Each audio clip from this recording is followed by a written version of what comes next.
Good morning everyone, চলে এলাম আজকে ফ্রাইডের ব্লগ নিয়ে। খুব বৃষ্টি হচ্ছে, বৃষ্টির মধ্যে কাদের বাড়ি কি কি রান্না হয়েছে কমেন্টসে জানাবেন। ভিডিওটা ভালো লাগলে একটা ছোট্ট করে লাইক করে দেবেন, শেয়ার করে দেবেন।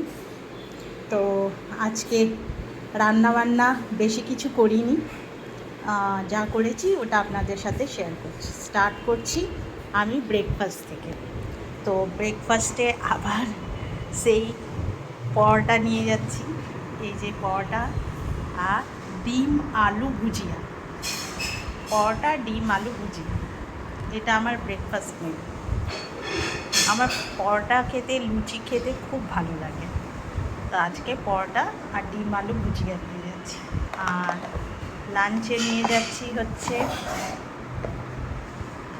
ভাত আছে, টকের ডাল আছে, একটুখানি ডিম আলু ভুজিয়া নিয়েছি। আর এইটা হচ্ছে ওলের ভর্তা, ঠিক আছে। অ্যাকচুয়ালি আমি ওলটা কিনে এনেছিলাম, যে ওল আলু চিংড়ি দিয়ে তরকারি করব, কিন্তু ওলটা এতই সেদ্ধ হয়ে গেছে, লাস্টে আমাকে পেঁয়াজ শুকনো লঙ্কা ভেজে ওল ভর্তা করতে হয়েছে। তা যাই হোক, ওল ভর্তাও খেতে ভালো লাগে, খারাপ লাগে না। তো ওল ভর্তা, ডিম আলু ভুজিয়া, টকের ডাল, আর তার সাথে নিয়ে যাচ্ছি হচ্ছে উচ্ছে কুমড়ো ভাজা, উচ্ছে কুমড়ো ভাজা।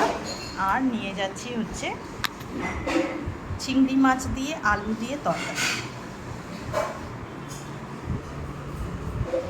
তাই হচ্ছে আজকে আমার লাঞ্চ মেনু। অনেক পথ হয়ে গেছে। আর রাতে ডিনারে করব হচ্ছে ভাত আছে, আর হচ্ছে এখানে ওল ভর্তা আছে, আর উচ্ছে কুমড়ো ভাজা আছে, আর এখানে চিংড়ি মাছের তরকারি আছে। এইটা আমার রাতের মেনু। আপনাদের কি রান্নাবান্না হচ্ছে এই বৃষ্টির ওয়েদারে জানাবেন কমেন্টসে। আর আমাকে খুব ভালোবাসা দেবেন। আমার ভিডিওটা যদি ভালো লাগে শেয়ার করে দেবেন, কমেন্ট করবেন, ছোট্ট করে একটা লাইক করে দেবেন।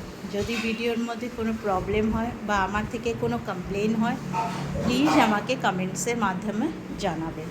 থ্যাংক ইউ এভরিওয়ান, ভালো থাকবেন, সুস্থ থাকবেন।